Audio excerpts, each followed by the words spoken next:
Back to the 905er podcast, Laura Steiner of the Milton Reporter for I don't know what is this, visit number 4, I guess, visit number 5, who knows, long time friend of the pod.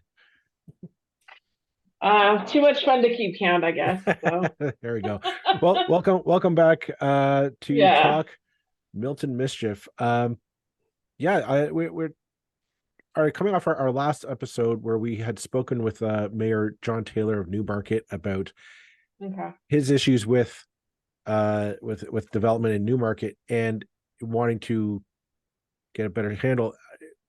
We have this other story in Milton with Mayor Gord Krantz kind of going the opposite, saying no, we want all those changes brought back. And so we thought, well, let's ask Laura Steiner, who's kind of plugged into Milton politics, to kind of say what is going on in Milton. That's an interesting question. I know I spent some time the last couple of days looking into it a little bit more detailed. Um, I can say that there was no Mayor Krantz refused the strong mayor powers, so he didn't use the strong mayor powers. So it's not him. It looks like it's sort of a council thing, but I'm gonna start from as close to the beginning as I can get. Yes, And please that do. actually, yeah, no, and then that actually it started in 2022. And around the time the regional official plan amendment, they approved it in a 15-9 vote at council in February. And for some I for some reason the day before, there's this, you can Facebook search it under Halton Regional Council. There's this letter that the mayor sent to the premier, CC the MPP Parm Gill, and then Minister Steve Clark, and he's saying all this about how he didn't want it to go ahead because he felt like the regional council was stepping all over Milton's right to sort of decide for itself, et cetera, et cetera. The resulting motion was actually more of a compromise than they really. It was more of a compromise in that there's an amendment to it where basically the expansion factor that Milton wanted was actually kicked down the road about 5 years, 5 years to talk about then. So it's not like under that, it's not like Milton wasn't going to get its expansion. It's just a case of not yet. So that letter was sent off, I think, about either the day before or the day after that meeting. The official plan amendment that all passed, and um, so then the next step is Steve Clark says there was a decision released in November, so about a year ago now, that yes, Milton, you can have some of your land back. So that was, and then the whole greenbelt mess costing poor Steve Clark his job, and Paul Calandra comes on the scene, decides to freeze a lot of his decisions. So, and now this past weekend there was this little letter I have. It's on, I think, the Environmental League. It's floating out there on the internet. Mm-hmm. I'm The actually looking letter at it from right Paul now. Klan. Yeah, I'm actually, just while you were talking, I brought it up. So it's Environmental Defence, who we were speaking to a couple of weeks ago, who've really been at the forefront of everything to do with the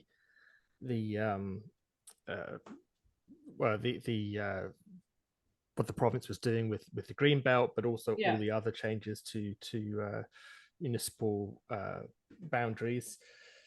And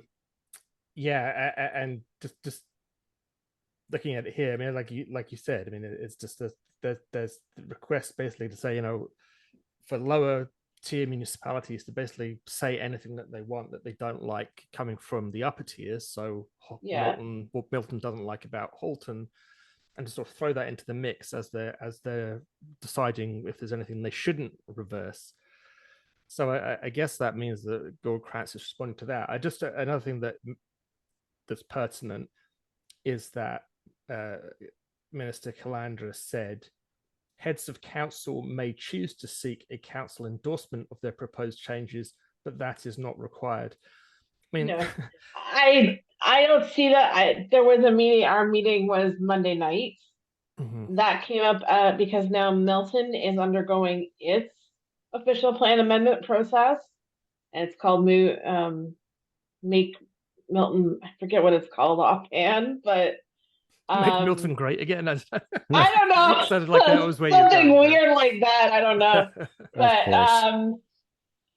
But that's yeah. So that happened on Monday, and they had a couple of delegates speaking to the issue, and one of them basically accused it of being undemocratic, the way that it went along. But undemocratic in what way? In that the mayor's, in that basically the mayor has effectively overturned, or overturned, I guess maybe that even that's too strong of a word, but overturned, for want of a better way to put it, the ROPA 49 in he's requested that it be overturned, isn't he? I mean, and he's requested twice now. Again, this is I mean, he didn't take strong mayor powers, but Minister Calandra, on what basis I know not, is basically saying, hey mayors, just tell me what you want, and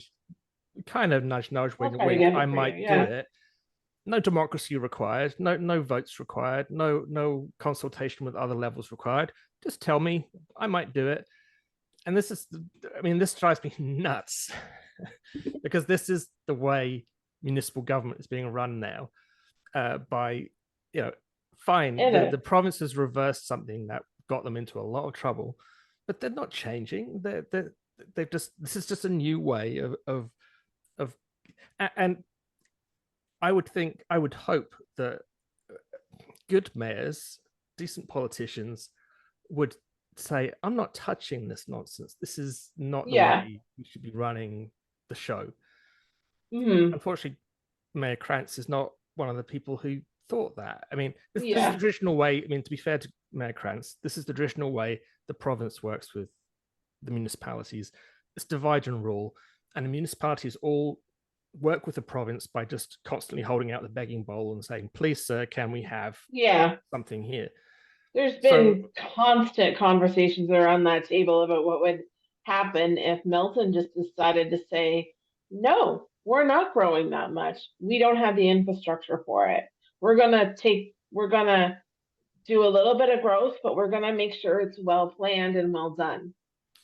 Which is why it's so irresponsible for the mayor to go off on his own thing, and for the minister to ask the mayor to go off on his own thing, because people spend years and years working this stuff out. And as we were talking to Mayor Taylor the other day, it's like I wouldn't sign up because the infrastructure is not there. We don't have the sewage system to support the housing that the province is wanting us to promise.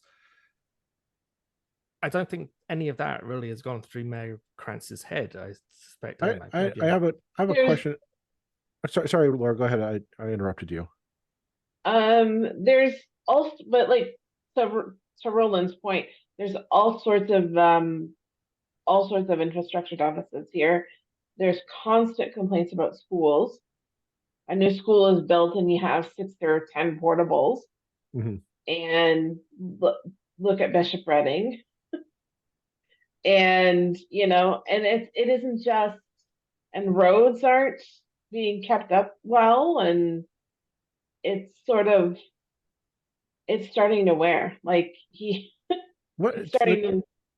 question I have to you, Laura, is so the Mayor Krantz it sounds like Mayor Krantz wants to kind of just keep doing things the way that things have been done all along. It's just continually just build out single home neighborhoods in Milton. And My question is, have you heard of, like, from the ground, kind of the grassroots, like the people there saying, we need to build new types of housing or new types of like essentially start building up, not out, and especially because there's a lot of prime farmland in and around Milton. There is.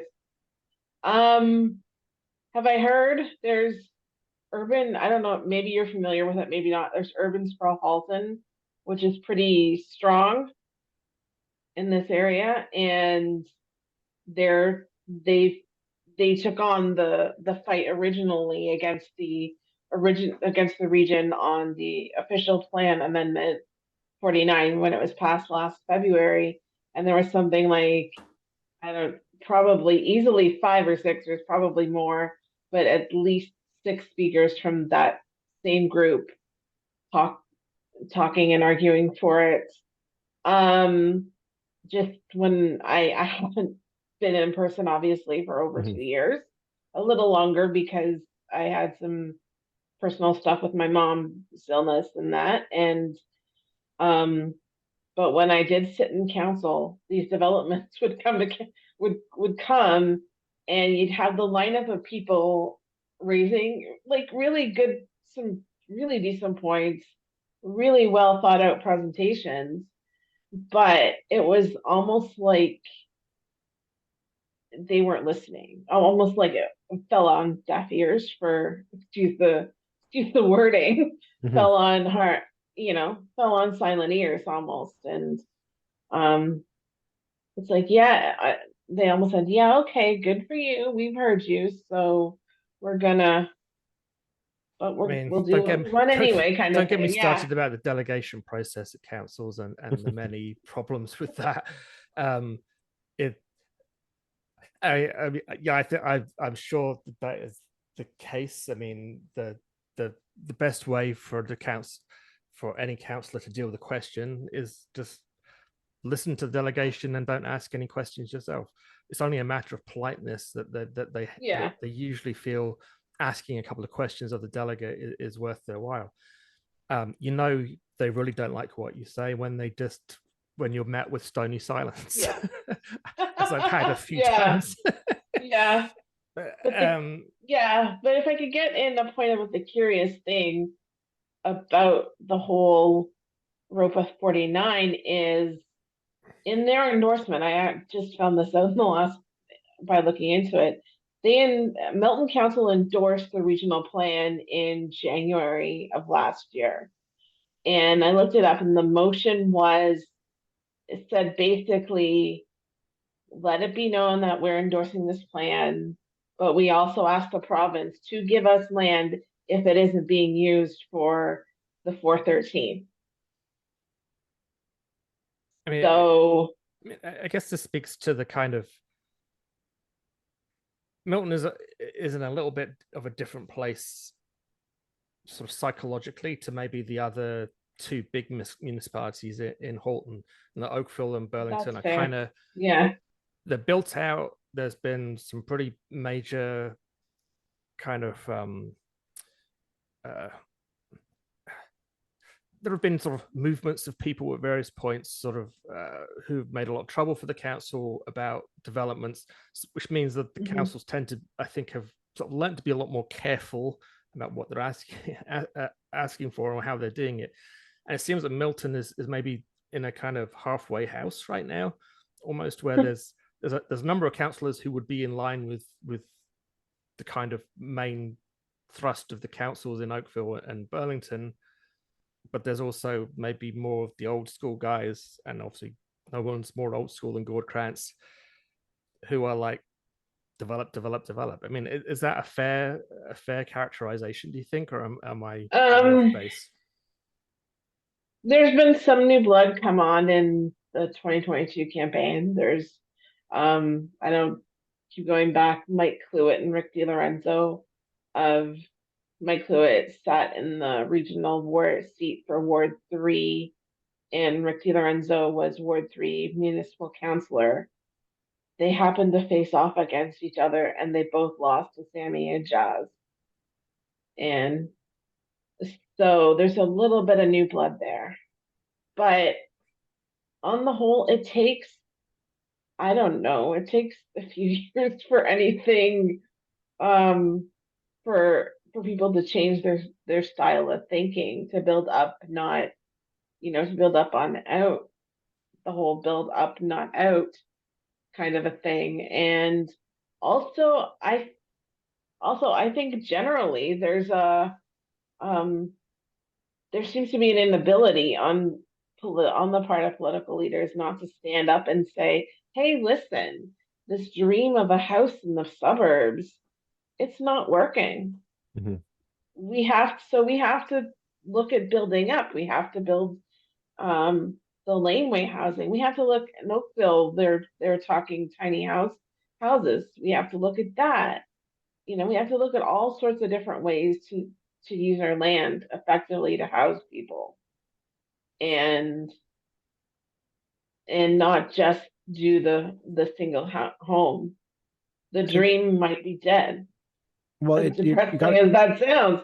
well, no, but you have a point there, that we just need to start thinking differently about how our communities are structured. And my question is kind of like, Gord Krantz, is he playing cover for Doug Ford with this? Because that's what it sounds like to me, is that, okay, Paul Calandra gets called in to fix Steve Clark's mistake, and because the government got caught with their hand in the cookie jar on the greenbelt and development. So now they're trying to roll that back quickly as possible. But let's face it, I don't think this provincial government actually has a development plan to build the necessary housing that we need. So is Gord Krantz basically playing covers like, no, that what you did was okay. It's we want that we want that. We want the urban sprawl growth as our solution. Bring that back.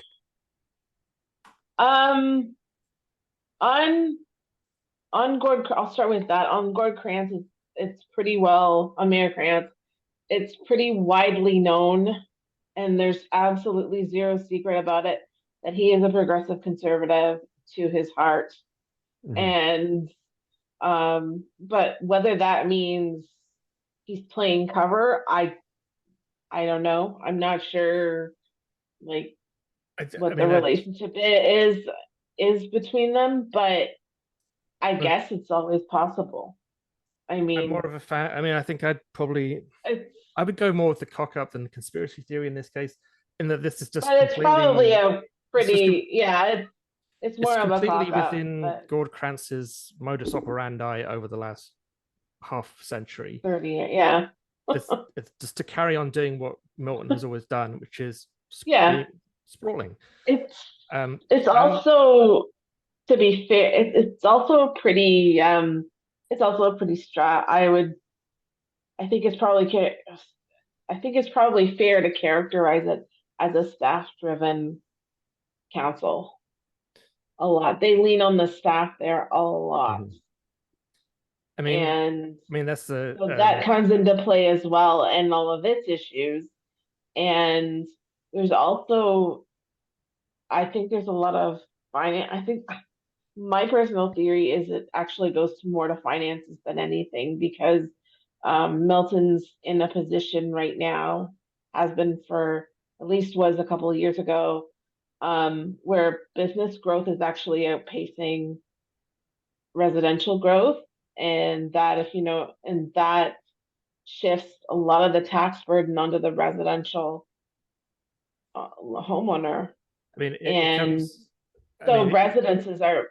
so people are paying like upwards of 5-6% per year in a tax increase. So I wouldn't, because it goes to the whole progressive conservative roots, wouldn't put it. He likes to keep taxes low. He's made his name. The council's made their names at keeping taxes low, one of the lowest rates in the GTA. But they've also, the town's wearing it right now.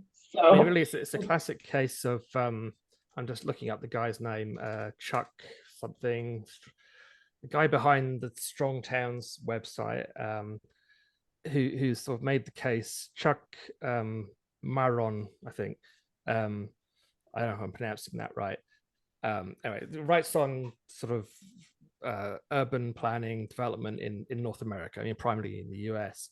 But his kind of argument is that the way that development is done in North America is kind of a Ponzi scheme. You need constant development, you need constant fast growth to pay for what you've just built the previous year.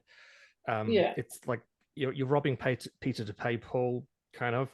So if you then say, okay, we're not going to go out anymore, we're going to go up, the development fee is going to be different, and by the way, the province is going to get rid of a whole load of development fees, then the city's just lost one of its major sources of finance for just keeping the doors open. That's a problem too. Yeah. So the Ponzi scheme is kind of falling apart in places like Milton. But this kind of brings me back to our previous episode with John Taylor, in that, the province of Bill 23 and by getting rid of the development charges and this whole mess that we're now in. Yeah. They're what's needed is a kind of a new financing model kind of for municipal governance. There needs to be a new way for municipalities to fund themselves and pay for the services that people require. Yet the province isn't giving that, and we don't seem to see what frustrates me is that we don't see the mayors or the municipalities stepping up saying, okay, guys, we need to change the way this game is played. We need to change the rules of the game now. Otherwise, it's just going to be everybody gets property tax increases to just keep the lights on. Forget building community centers, forget building hockey rinks or transit improvements. This is just to keep, the stuff that we have now, just keep it running. And I mean, that's something we've heard from other mayors that they're complaining with the system, but I don't see any of the mayors coming together saying, no, like the system is now broken. It's broken. Like we need a new funding model, not just for Milton or for Newmarket, but for every municipality in Ontario. Yeah. And it's kind of like the mayors have to go to the bat for themselves and say, Doug, Paul, it ain't working, guys. We need either these powers, or we need a new funding model, or we need a new something. But otherwise, it's just, let's tax people more to keep the lights on. The obvious change that I would see, I mean, basically the cities don't have nearly enough ways to raise money.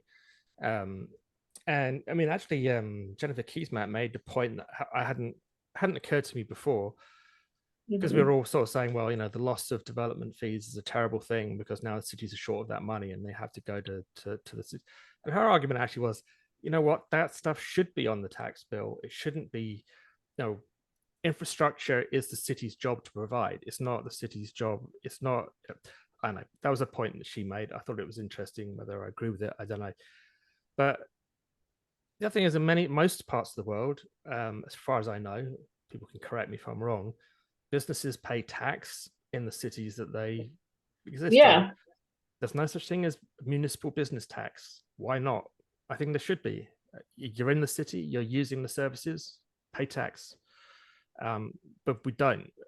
Businesses get a free ride in municipalities. I know it'd be incredibly unpopular to say, okay, you guys are going to have to pay your way. It would be absolute, the government that introduced it would probably be signing their own death warrant, but why the hell I don't know. I don't think so. If you were able to introduce it on the pretext of, no, a business is paying their fair share, I think in this current situation, that would go over well with people. If you brought up like the point that you just made, Roland, saying, hey, these guys have been using our services forever. They've never paid a dime to us directly. We're asking for them to pay their fair share. You pay your property taxes through rent or through your mortgage or whatever. These guys, and you know what? It would be down to the municipality. I think you should give the municipality the power to levy business taxes. Municipality can say, we're not going to do that. We're not going to use that tool. We're going to keep on charging people the way we always have. Give them the power, and then that's a potential source of finances. Especially if it keeps your property taxes moderate or manageable. Yeah, I mean, the thing is that then you could have cities competing against. I mean, I guess the reason, one of the reasons it doesn't exist is that like one city's levying X% and one city's levying another percent, all the businesses might, just jump ship. I don't know, but I do know that in other parts of the world, if you run a business in a city, then you're going to be paying tax, just like we pay tax. No one likes taxes, but there's a reason why we pay them, because some stuff has to be paid for, like drains and gutters and sewers and road surfaces and all that stuff. The lack of funding streams for cities is just the constant problem, and basically we're seeing Milton make bad decisions because of the need to get money to keep the show on the road. Try and keep the lights on, without, I mean, of course, it could just put taxes there up, were reserves for a number of years. They had reserves, but the reserves drained down, and then they were left with nothing. Now they're left with having to rebuild the reserves and almost no money. Yeah, I mean, I suspect what we're going to be seeing in the next decade, if conservative governments remain, if we continue to have a PC government, certainly, and maybe if we have a liberal one, I wouldn't be looking for any great revolutions with Bonnie Crombie, if I'm completely honest. The kind of the age of municipal reserves is going to be gone. Now, the cities are they're really obligated to have those reserves. I mean, because they can't go into debt, you've got to have those supplies for a rainy day. But I think the province has basically, in the way it's been treating them, been forcing them to run down the reserves and run down the reserves and run them down. And like Mayor Taylor was saying the other day, how it operates is it forces the city to do something, and then when the result is bad, says, "Hey, look, the cities are screwed up." This is what it's like. You make the city sign up to impossible, ridiculous housing targets, and then when every city in the province misses the targets, you say, "Well, these cities are useless. Let's take more power away from them." It's and the thing that makes me mad about actions like Mayor Krantz's here, just going off on their own and negotiating their own thing, separate to their own council, separate to the region, upending the process, going around the back. I mean, again, this is how this government works. You have a process, you go through all the steps, you pay all the money for the staff to go through the process, spend the years doing all the work, and then the province says, "Hey, do you want to throw all that in the garbage and just do something different anyway?" And then people do it. The end result is chaos, because you're just getting decisions being made on the back of an envelope for someone who's half awake on a good day of the week. Naming no names, Mayor Krantz. I didn't say it, so no, I'm independent. I live in Hamilton. I know that you that was a very unfair statement, and you would never. I know that's not your. I can be rude because, let's face it, he doesn't have a computer. He's not going to be listening. But it's ridiculous. It's just an example of what's going on all over the place. It's just a particularly ridiculous example because it's so counter to what everybody's saying in the province. Yeah. I suspect, though, that if he'd gone the route of an endorsement from council, it wouldn't have been a unanimous endorsement. And the council... Milton Council initially endorsed that original plan in January of 2022, a vote of 7-2. Again, that's the maddening thing. The council has had the vote. They voted for the boundaries that the region approved. They voted to accept those boundaries. You can't then go back and say, "Oh, we changed our mind. We don't actually like them after all. Can you throw them out?" I think they're probably trying to use I think they're probably trying to use it was the old council that did that. That's not how it works. Too bad. No. And how much did the council change? I know it changed a bit, but other than the 2 new faces, actually 3 new faces, Councillor Adil Khaliki, Ward 3 Municipal, Councillor Sammy Ijaz, Ward 3 Regional, and Councillor Sarah Marshall out in Ward 4 Municipal. So there were 3 around the table, but again, that's on a vote of 29%. And 29% of eligible voters voted, which again, as the same thing, because I say this a lot too about the BC government. I mean, this is an example of what happens if you don't vote. Well, oh yeah. I mean, I don't know. I mean, we Mayor Krantz or Gord Krantz as a candidate at the last election would have been very welcome to come onto this podcast if there were any means by which he could actually connect to a Zoom meeting during, from his campaign headquarters in Milton.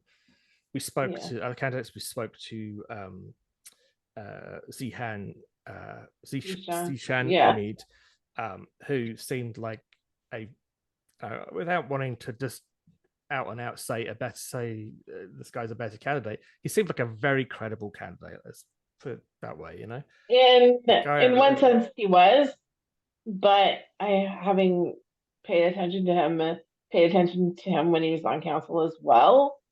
He was trying to run against his own record, and he wasn't even didn't even acknowledge it. I sat in on a all candidates meeting up in Nessagawea, and I'm sitting in the audience, and Councillor Best, who was acclaimed, was handing me this piece of paper. It was a printout of the minutes from one of the council meetings, and Zishan was going on about high-rise buildings and stuff, and the sheet of paper was from the minutes with a recorded vote in which then Councillor Hamid, had voted in favor of a high-rise development. I mean, so it was like he was running against his own record. So. It's I mean, to be a councillor is to be caught in that. I mean, I guess the difference is that there are multiple councillors across Halton who have got the basis for successful political careers on the basis of having quite a loud vociferous problem with high rises. And then at various points kind of had to end up voting for them because you have to end up voting for them a lot of the time because it's I don't know, it's just this sucky system. I'm not defending Councillor Hamid. It's part of the way that the current municipal system puts people in impossible situations all the time, I think, which is all wrong. But just to bring it back to the matter of Gord Krantz, though, I'm wondering if my thoughts are just, is there no innovation in Milton Council to push for a new way of doing things? Is Milton stuck in a cycle of sprawl or bust? Because quite frankly, I like to say this need of, we can't. It strikes me that every other municipality in the 905 is saying, no, we don't want to expand our boundaries. We need to figure out a way to build within what we've got already. And Milton's saying, nope, can't be done. We need to expand our boundaries to meet housing targets. And I'm wondering, is there no imagination of is there alternative ways of building the housing that we need for the housing crisis? I'm not sure, really. I haven't really been that plugged into this particular, to the specific angle of it, but there have been, like I said, there have been a couple of high rises that have been improved in the last few years. So it's sort of starting to be built up. Right. But again, it's just it's spread out, and it's like the cookie cutter style, like Mattamy, and that just sort of, where there's actually apparently no room in the garages for 2 cars, no room in the driveway for 2 cars. I mean, I and feel barely enough that, room in the garage for one. So it's like, and there've been, I think there have even been counselors that have complained about that. And it's like, but you sat there, you sat on the council and, it was approved. So I mean, it's I just, guess in one way we can't blame them for using the tools that the province is giving them, and the province is yeah, giving them chaotic, random tools. Basically 2 lines in a letter saying, "Hey, you don't have to talk to your council about this. Just tell me what you want. I'll give it to you." yeah, And it's like, okay, fair enough. I mean, we can disagree with Mayor Krantz's decision, and I certainly do. I think it's completely ridiculous. Not only is it ridiculous for Milton, in the context of all the news, a politician who actually cared about re-election and worried about votes and things like that would not have come out and made a big, loud announcement saying, "Yeah, come sprawl here," right at this moment, because it's just like politically, it's stupid. In Milton, it doesn't matter because Gord will get re-elected anyway, and Gord doesn't care. Which is just the mess of democracy that we have at a local level. But I mean, he's just using a tool that's been given to him. The real criticism, as so often, that's true. Yeah. really goes to the province for just. But it's mostly financial. Well, it is. I mean, and Gord's doing what Gord has done since most of us were twinkles in their parents' eyes. Well, I mean, it's fair, but to me, what it comes down to is a complete lack of imagination to combat this very real problem of housing. Yeah, we all need to build housing, but it just strikes me as really like we can't think of a new way of building the housing or the communities that we need. It's just no, we need to build another that farmland. Yep, we can build 20 houses on that plot of land, so let's do that. And then past that, we'll build another 20, and eventually we'll hit our targets. Yeah. But is that it's more just like really we're just going to solve the problem. The problem that got us into this mess is the problem. Is it the solution that we're going to get out of it? I don't buy it in the slightest. Well, another thing was that the transit corridors actually now that I'm thinking about it, I lied. There's some developments going up along Nipissing, which is it's a street behind Milton Mall. Mm-hmm. That curves down and around. There's a couple of high rises going in there, but along a transit, it's along like the transit node area, but such that the GO station is, they're trying to sell it as close to transit, and it's like it's close to transit, but not very good transit. So it's just all one problem that just cascades on another, and that's it. It's just we're just trying to solve every solution we have just solves the really bad problem that we had before, which creates just another bad problem too. So I know we're coming up on our time for this episode, Laura, and we'll have you back on because I'm sure that the woes in Milton will not go away anytime soon. No.